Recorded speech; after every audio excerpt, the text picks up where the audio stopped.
வச்சுட்டு சும்மா இருக்க மாட்டீங்களா?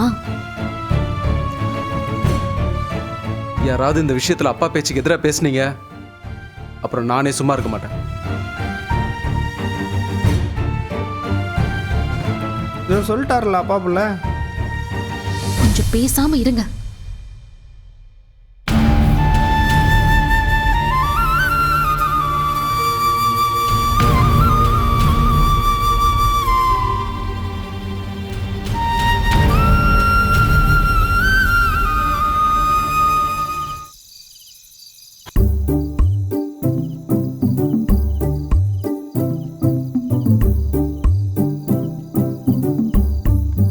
ஹலோ ஹலோ, நம்ம தெருவில் வழக்கமா எத்தனை வண்டி போகும்? நம்ம தெருவுலையா? ஏன் கேக்குற? சும்மா சொல்லு. நம்ம தெருவுல என்ன கம்மியா தானே போவோம்?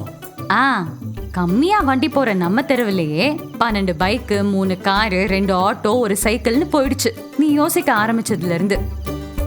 அப்படி என்ன யோசிச்சுட்டு இருக்க? வேற என்ன யோசிப்பேன்? அப்பா கொடுக்கறேன்னு சொன்ன பணத்தை பத்தி தான். அதுல யோசிக்கிறதுக்கு என்ன இருக்கு? அப்பா யாரோட உதவியும் இல்லாம தானே முன்னேறி வந்த ஆளு. ஆமா, நானுமே அவர மாதிரி தானே. எனக்கும் யார் உதவியும் இல்லாம முன்னேறணும்னு ஆசையா இருக்கு. மாமா அவராவே எல்லாம் பண்ணதுனாலதான் அதோட கஷ்டம் அவருக்கு தெரிஞ்சிருக்கு.